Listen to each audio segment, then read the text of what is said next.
Hello, Hyrule historians! Cuckoo Keeper Toby here, back with another Zelda Theory. I am retreading a lot of the old theory videos that I made back when I had a Zelda YouTube channel, the Wind Waker 94. I am covering a lot of that ground because a lot of those theories seem to have been lost to time. There's something that I noticed when I did my last theory video, the one about the Picori Blade being the Master Sword. A lot of the things that I saw in the comments is people saying that, hey, in-game, these things can't be the case because it categorically states that this is the origin of the sword, or this is where the Picori came from. I'd like to just address that fact because it's going to be important for this video as well. This is my excuse for, oh, it's not an airtight theory.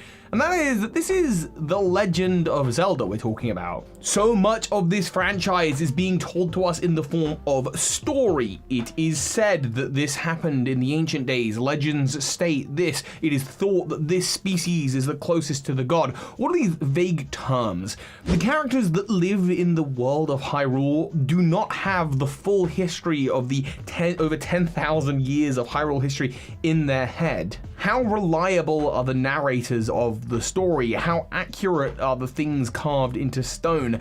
I do feel like when it comes to a Zelda theory, you can be a little bit looser with the evidence, which is why I have fun telling these stories, than a lot of people seem to make out. Though, shoot me down, Zelda community, that's just my thinking. And one such theory is my one today about the Gerudos. And how, in my opinion, it absolutely categorically makes complete sense and makes no other sense any other way that they wouldn't be the Twilight from the Twilight realm. So let's talk about the theory and the thoughts that I have, and then why I know some people may already disagree and why I disagree with their disagreements. So, starting off, the Gerudos, first appearing in Ocarina of Time. They are a race of warrior women who live out in the desert, the Gerudo Desert, just in front of the Haunted Wastelands, the other side of which is the Spirit Temple where the Gerudo go to worship their deities. They're a very insular and guarded community, only really traveling into the rest of Hyrule occasionally to find partners, and given that their partners are usually living rocks or fish or people, they tend to end up in Hyrule Castle Market, but not very often. All the children of the Gerudos are women, apart from an exception. It is said, and this is the first of those legends, it is said that every 100 years a male is born into the Gerudo species, and that male is destined to become their leader.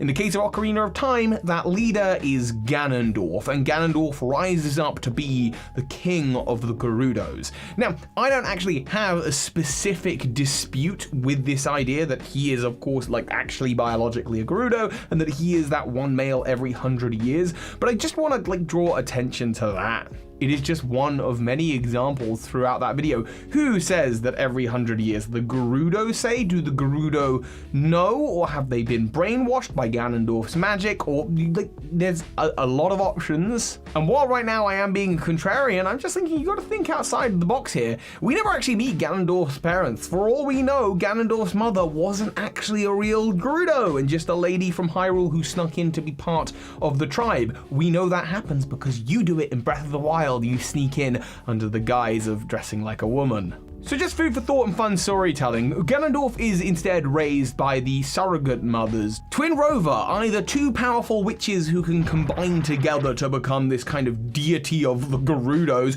or rather a deity that is separated into two witch mothers. They appear in other places in the Zelda timeline. They appear in Majora's Mask as instead just simple potion shop keeps. I don't think these are related to the Twin Rover that we see in Ocarina of Time. We do see them in Oracle of Ages and Seasons trying to revive Ganon, and that makes sense. They've got some kind of tie, some kind of relationship to Ganon and Ganondorf, which, by the way, for those of you who might not know, Ganon and Ganondorf, it's the same person, it's the same creature. Ganon typically refers to the beast form of Ganondorf, and both because he's a powerful sorcerer and also with the help of the Triforce of Power, he has the ability to transform into this giant pig beast creature. But he also is an incredibly powerful sorcerer in his own right, able to take control of phantom versions of himself, puppets, even taking over the mind of Princess Zelda in Twilight Princess. He has a lot of magical sway, and even when he's weak, can brainwash creatures like Aghanim, for example, to do his bidding. Anyway, in the time of Ocarina of Time, the Gerudo are under the rule of Ganondorf, and and Ganondorf is trying to make alliances with the King of Hyrule,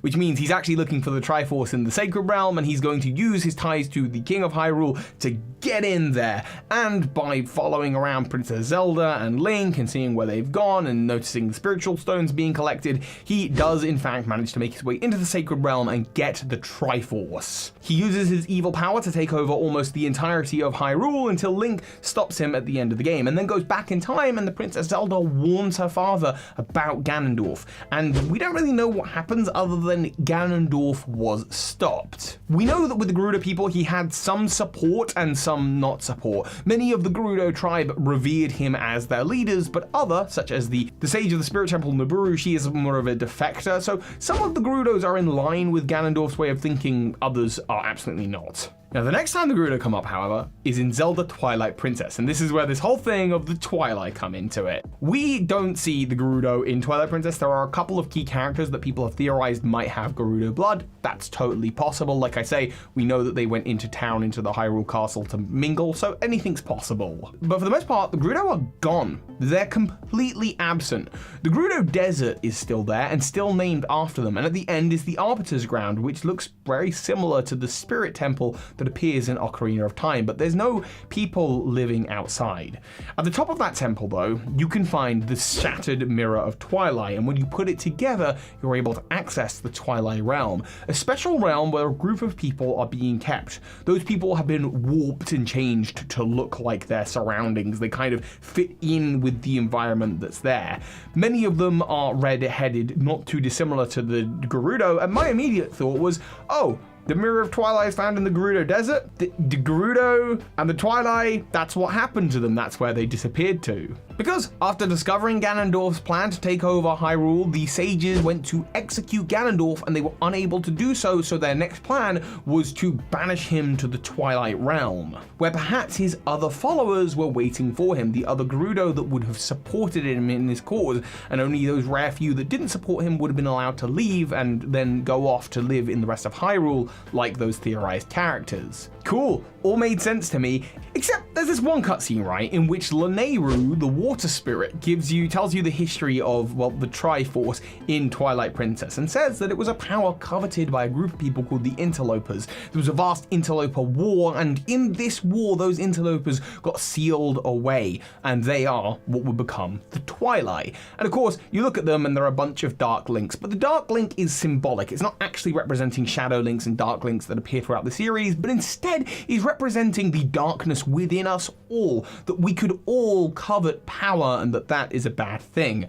So who were these people? Who were these interlopers? Lots of people, for some reason, this is where the disconnect is. They're like, oh, but they're not the Gerudo. It would have said the Gerudo, or there's some other reasoning. I think the Hyrule Historia says otherwise, but again, I don't really vibe with the Hyrule Historia that much. My belief is that these interlopers were the Gerudo, the supporters of Ganondorf, who, after Ocarina of Time and the king was warned about Ganondorf's plan, Ganondorf had to move to Plan B. Okay, I can't politically pull strings, I better start a full-scale invasion, rallying his troops in the Gerudo Desert to come and break into the Sacred Realm. And I believe that they were very close to doing so until the sages were awakened once again, and they managed to fight with the Knights of Hyrule against these rebellious Gerudos, and ultimately were sealed away in the Twilight Realm. Perhaps they were even tricked into their thinking it was the Sacred Realm, and then that mirror was taken to the Arbiter's Grounds in the Gerudo Desert, along with Ganondorf, for Ganondorf to be executed. But Ganondorf is an incredibly powerful being, the Triforce of Power awakened within him, and he was able to resist execution, thus being thrown into the Twilight Realm, where his people had been changed forever. But Ganondorf is more powerful than that. By the way, there's lots of little architectural things as well in the Twilight Realm, like the things that they're wearing, the way they're dressed, symbolics, things that repeat themselves, like snakes and Gerudo patterns that appear all across both Ganondorf's outfits and like Zant's outfit, for example. It also makes sense as to how he was able to bend the will of Zant. And you might think, hang on, Zant's a dude, isn't he? And there's only one Gerudo born every 100 years. Well, again, first of all, how reliable is that legend? Second of all, the Twili seem to take a lot of very ambiguous forms. Whether Zant's a dude or not, I actually don't know. Even if he's referred to as he in the game, I wouldn't be able to look at Zant and immediately go, yep, that's a guy. That is a snake person, is what that is. That's a monster. That's what I'm thinking. In fact, while reviewing the video, the incredible editor here, Colt Lawless, has pointed out something that suits this so perfectly. Zant probably was in fact meant to be the next Gerudo leader. He probably is a male, the one male born every 100 years to the tribe. This is because Zant, for some reason, believed that he would be next to rule their people, that he was supposed to have access to some magical power, befitting a ruler of the tribe, but he was denied it, and it was there in the thrall of hatred and despair that he turned and found a god. Now, of course, the words in the thrall of hatred, it could well be a reference to Demise's curse, but the fact that he believes that he was meant to be their ruler with magical powers indicates that he thinks he was the next Ganondorf of this very tribe. Given that he was likely born after Ganondorf 100 years later, he would see the giant floating face of Ganondorf as nothing other than, as he references, a god. But of course, now with the Gerudo people in the Twilight realm and having become the Twilight, they would not let a male rule their tribe again, you know, given how well it went down last time. With again, many of the Twilight sharing similar traits like the red hair, which is common all throughout Gerudo culture.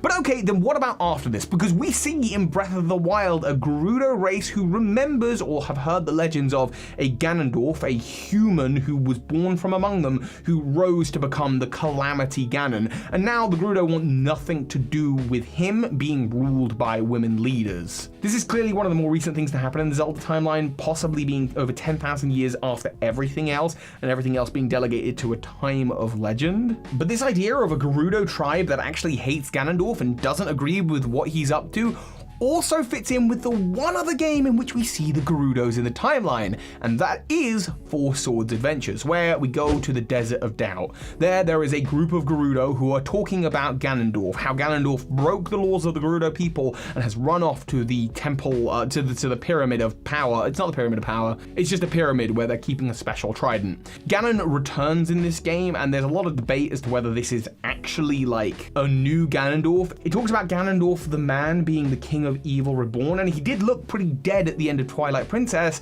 but then at the same time Ganondorf gets killed in like so many iterations of Zelda and yet keeps on coming back. Additionally, we know his power is almost limitless and godlike because he is fueled by Demise's curse from Skyward Sword. All you need to know is that Demise was a demon king of darkness whose curse lives on in Ganon and Ganondorf. Possibly in other beings as well, like Malladus, who is also known as a demon king, or possibly Vati, though I'm not sure, because in Four Swords Adventures, Vati is awakened as a puppet of Ganon to like destabilize Hyrule so that Ganondorf can become Ganon and get the Trident of Power. Ganondorf actually sends a Shadow Link to go trick regular Link into breaking the seal on the Four Sword Chamber. And no matter how you see the timeline, that means that that version of Ganondorf must have been aware of Link's existence before the events of Four Swords Adventures, which makes me think it probably is the same Ganondorf, just somehow still alive, returned to the Gerudo village one more time, with the Gerudo people of that village who don't really like Ganondorf being those that have returned from across Hyrule, now allowed to return to the desert. And you might be wondering, well, what about the Twilight? And that's where the race that live in the north of the Desert of Doubt come in, the Zuna. The Zuna have a sort of green skin about them, and they seem to be a mystical and very different tribe, but they share the desert with the Gerudo. My belief is that this is the returning Twilight now, thousands of years after the Mirror of Twilight has been broken and the Twilight Realm they've been allowed to leave. They have returned to the desert that was once their home. The Desert of Doubt because they doubt Ganondorf as a leader, and taking more shapes and forms, maybe even other genders as a result of their time in the Twilight Realm. Now, in my personal opinion, when it comes to my timeline, which I am going to share one day, I do think Four Swords Adventure probably goes after Breath of the Wild, but even if you think it's before, that's fine, because then there's another wonderful thing that ties in here. The Zuna and their green skin and how similar they must seem to the Zonai, a mysterious race that's disappeared in the pre-story to Breath of the Wild, and their green magic, their ties to Ganondorf and their barbarian-like ways. It is thought that the Zuna, while mystical in power, may be a little bit dull, perhaps as a result of their time in the Twilight realm. I don't know, but that could put them in the perfect prime to be the creators of the barbarian armor, which looks kind of similar to like Ganondorf's head. If you subscribe to the idea that the order is Ocarina of Time, Twilight Princess, Four Swords Adventures, and then Breath of the Wild and Breath of the Wild 2, then it makes perfect sense as a journey. The Gerudo, the majority of which worship Ganondorf in Ocarina of Time. Then, after his plan is foiled, many of them go with him trying to break into the Sacred Realm, the Interlopers, but they are stopped, ultimately pushed away to the Twilight Realm with only a few defectors who are allowed to go out and explore the world, leaving the desert behind. The desert is empty, and then eventually, one day, between Twilight Princess and Four Swords Adventures, the Twilight people are allowed back into the world. The defectors who are across Hyrule return to the desert, now called the Desert Adult, and the Twilight are allowed out and they become a new race, a new tribe called the Zuna. And then, over time, for Breath of the Wild Part 2, you can see how their attitude to Ganondorf has changed as they, in Breath of the Wild and Breath of the Wild 2, hate Ganondorf. They don't worship him as a king, but they do know the stories that he was once a Gerudo man, and the Zuna become the Zonai, who will unfortunately eventually die out, but their mystical magic ties in to the origins of Ganondorf's very species.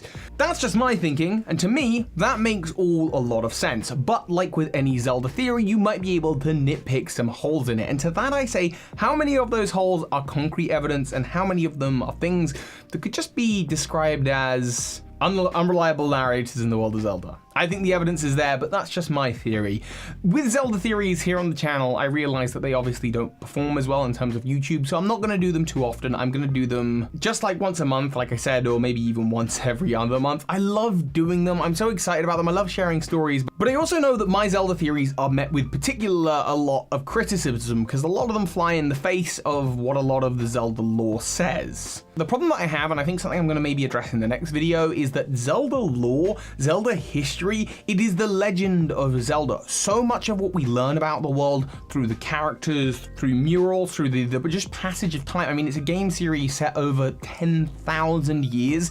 Is just that. It's just legend and mythos. Recurring themes and characters may be the same thing. You know, we've got like Din, Nehru, and Farore, and then we've got the light spirit versions and the dragon spirits, and then the dragon spirits again in Breath of the Wild.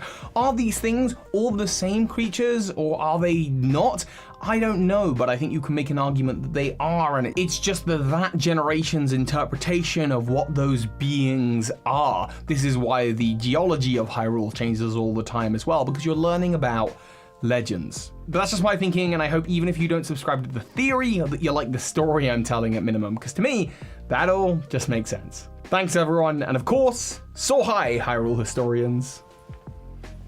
Wow! Yay! Hop! Yup! Including... As always, a massive thank you to those of you who support this channel on Patreon. You make this channel possible, and a special thank you to the big patrons of this month, the Elgator, Jed Rubin, and Michael Hornshoe. Thank you.